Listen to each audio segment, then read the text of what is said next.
na po tayo mga kapatid. Ang dami natin.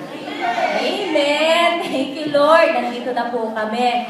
Magandang umaga po sa inyong lahat. Kamusta na po ang aking mga kapatid? Kamusta na po ba ang inyong isang linggo? Balik normal na po ba tayo sa sabi nga Genjitsu ni Modorimas?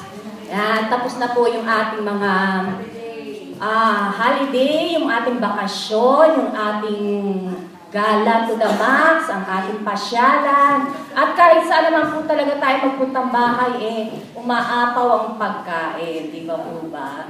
Pero, tapos na po yun at balik-trabaho na po tayo.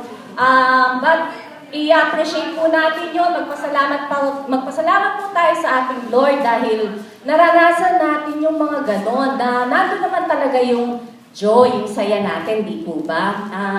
Ngayon po, speaking of joy, gusto ko po na kahit tapos na ang season is maramdaman po natin yung joy sa heart natin, na mag-continuous flow po yung joy natin. Meron po ako mga ilang reminders. Sabi nga po ni Pastor Edmond na kailangan po sa mga Kristiyano is nagpapaalalahanan. Katulad din po na sinabi ni Pastora kagabi na kailangan po magpaalalahanan tayo para yung fire natin o yung heat natin maibigay natin doon sa mga sa ating mga kapatiran. Amen.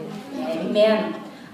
Una-una po, sa akin lang po, yung napili ko po is kailangan po tayo mga Kristiyano is maging positive thinker o optimistic. Di po ba? Amen. Kailangan isipin natin yung pag-isipan lang natin na nandiyan si Lord, na masaya tayo, na kahit ano may encounter natin, hindi tayo iwanan ni Lord. Amen po. Amen. Diba? Kaya kailangan huwag tayong papa-affect sa mga negatao at saka yung mga nega-isip at saka yung mga emote, medyo bawasan natin yan. Kristyano na tayo. Kailangan think positive at huwag po natin kakalimutan yung mga promises sa atin ni Lord, di po ba? Amen. Kasi yun po ang nagbibigay ng kalakasan sa atin. Basta bitbit mo yung promise ni Lord. Kahit ano pong salubungin mo sa araw na yun, nandun yung kalakasan, nandun yung kaligayahan. Amen. At tapos po, bigyan po, sa ating pong mga,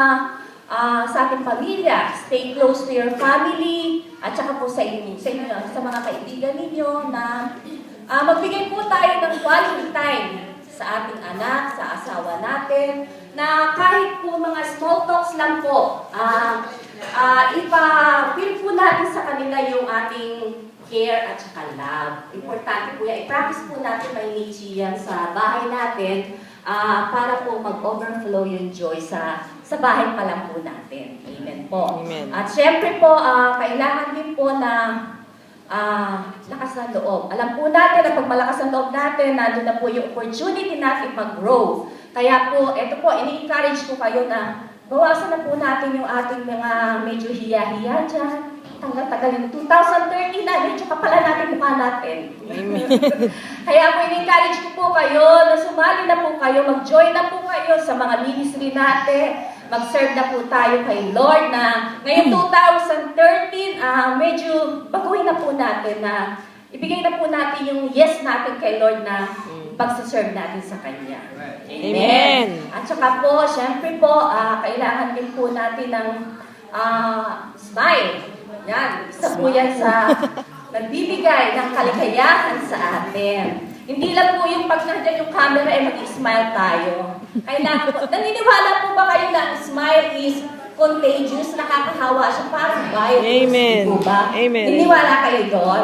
Yes. Sige nga, tumingin nga kayo sa inyong katabi, ibigay niyo ang mga nakakahawa ninyong smile. Ayan.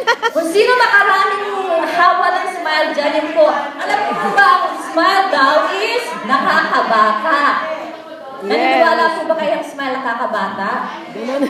Kaya kayo po, magdede po kami kasi sobrang smile namin lagi.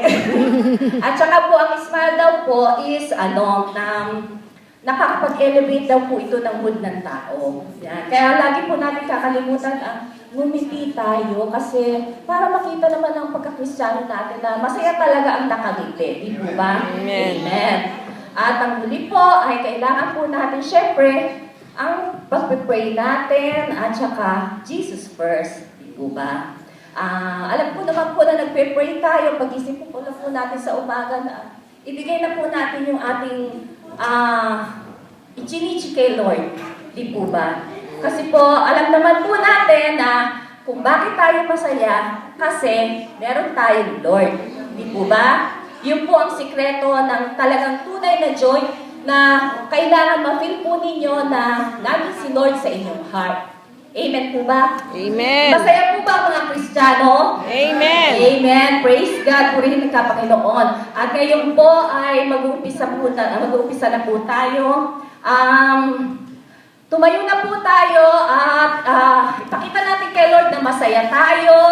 Ihanda natin yung ating mga puso na ibigay natin yung pagsamba natin, pagpupuri natin, pagpapasalamat natin sa Kanya sa sasayawan, pagkakantahan, at ililid po tayo ng ating music ministry at ang pangunahan po ng prayer po ni Brother Joel at ang ating pong Word of God ay kay Pastora Cathy.